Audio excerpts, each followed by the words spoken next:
A week cruising the Caribbean. It's supposed to be relaxing and enjoyable. But what do you want to do to relax? And what should you expect? What's available and what's the best way to maximize your time so you can relax and gain the most out of your experience? Obviously, cruises are a fun way to spend a spring break, a fun way to spend a week out at sea exploring a bunch of different islands. And in this week's episode of Win the Seat, we're going to take you through a full week on a Caribbean cruise ship and what to do when you're off the boat.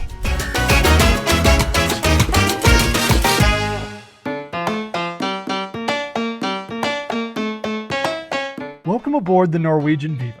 This was our home for a week as we set sail from San Juan, Puerto Rico for a week around the Caribbean. This boat is pretty big and has a lot of amenities. For a full video tour, click on the link in the corner of your screen, and we got a lot more to show you about this beautiful boat. Alright, so let's actually get to this itinerary. For this trip, our first stop is the port of Romana in the Dominican Republic. Now, before we get into what we did here, all of these stops will have a lot of the same things for excursions. There will be ziplining adventures, beach days, jeep tours, local exploration, rum tours, and potentially some snorkeling. They're all great and fun depending on what you're into. So if we don't mention them all, don't worry, we apologize in advance. They're all there. Also, you can go into town or a nearby beach on your own. Just make sure you get back to the boat on time.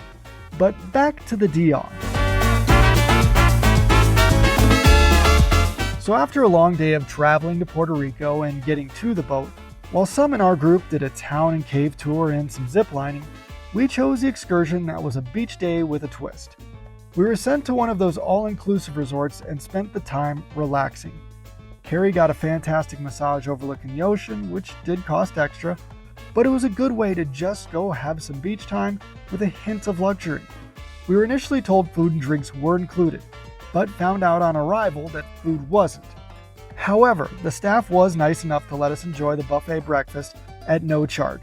So definitely a solid choice for a first day on a cruise to kind of ease yourself into a trip. After a night on the boat enjoying some French cuisine at Le Bistro, we woke up the next morning in Aruba, in the capital of Oranjestad. Now, I wish we had taken some time to explore here. It's pretty cool and has some beautiful buildings. It also has a lot more desert than you might expect for a Caribbean island. But we chose to do something that was quite unique. After a super long 1-minute bus ride from the port, we hopped on a boat which took us right by the Aruba airport where planes came right overhead. Or if you look the other direction, you can see Venezuela off in the distance. After about 15 minutes on the boat, we stopped out in the middle of the water and pulled up to a submarine. That's correct, a submarine. Now this thing has been made to take tourists like us on underwater adventures. I'd never really seen anything like this before, which is why I felt the need to take the plunge. The submarine dives deep underwater, peaking at about 140 feet under the surface. You get a chance to see fish, reefs, and marine life without having to strap an oxygen tank to your back. It's a pretty surreal experience to be that far down, and the pressure really doesn't feel that bad at all. There's even a couple of sunken ships they take you by on your journey. All in all, you're underwater for about an hour. It is a little cramped like a can of sardines, but this is well worth it to get the unique experience. The whole excursion lasts a little more than 2 hours, leaving plenty of shore time if you choose. This is where, looking back, it would have been a good idea for us to do the same thing. Instead, we opted for a round of miniature golf and some ping pong on the ship's upper level. This was fun, but I can do these things at home, or could have waited for the sea day. More on that later, but this island is quite beautiful.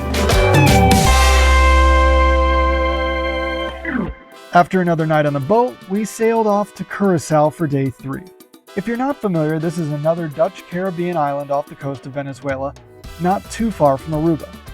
Here we decided to take an island tour to hit the highlights. We start off with a walk through the capital of Willemstad. After passing the area meant for tourists to stop and shop after getting off the boat, we get an outside glance at the Rif Fort, which was built back in 1828, almost 200 years ago. It's one of 2 forts that were meant to defend St. Anna Bay. Then past there, we get our first view of these very vibrant pastel buildings that line the water. These colorful buildings resemble what you might see in the Netherlands and even Aruba. This UNESCO heritage site is something you might not expect to see, but is very welcome on the eyes. Now, to get there, you walk over the Queen Emma Bridge, which lights up at night and is also a pontoon bridge, meaning it moves so boats can get in and out.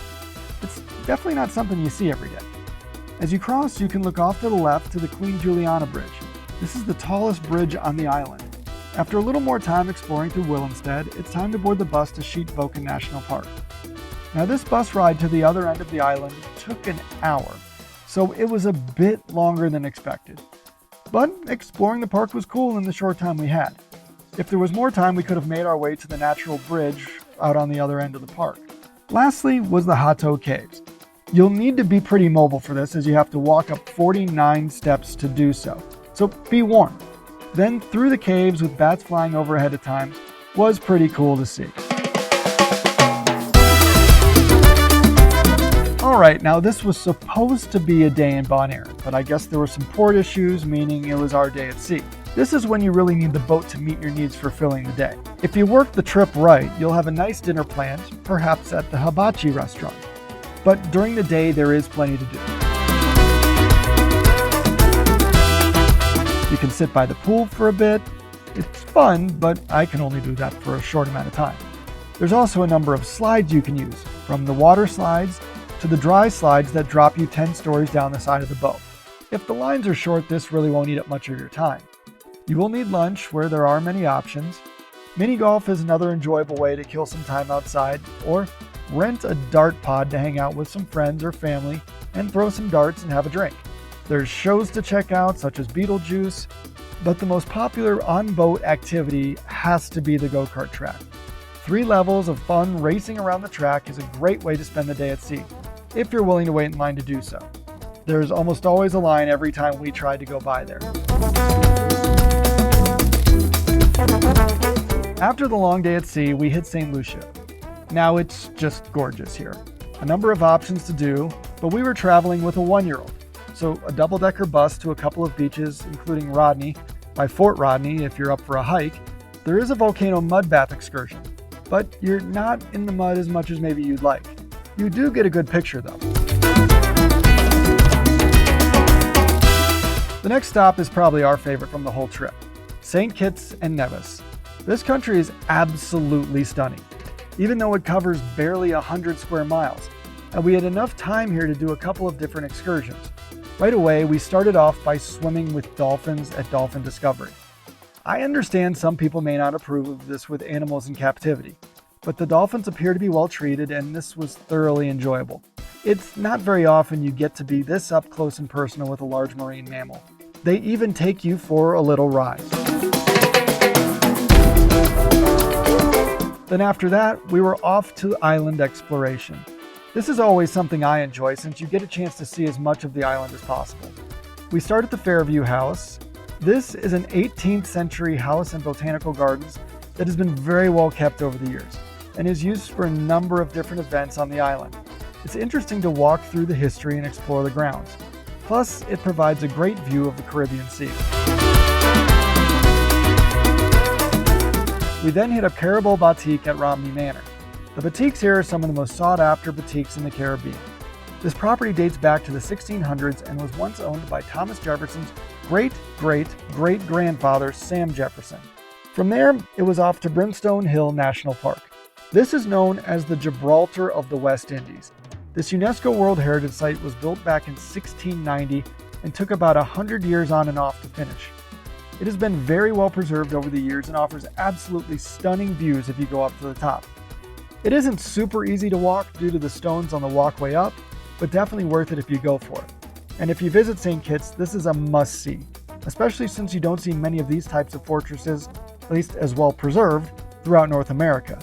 And another reason St. Kitts is one of our favorite stops in the Caribbean, and a must include if you take a cruise in that part of the world. Then it's back on the boat and back to San Juan to close out the cruise. Now, if you don't have an early flight, we recommend seeing San Juan for a bit. The airport will be a mess, so soak in the last of the relaxation that you can. So that's it for this episode of Window Seat. Let us know in the comment section below what you liked, what you didn't like, what we missed. If you could do us a favor and hit that subscribe button so you can follow along as we continue this journey all around the globe. We're nearly 80 countries trying to hit all of them. We'll be right back here next Friday, 6 a.m. Mountain Time with another video. In the meantime, please enjoy one of these other episodes from Window Seat.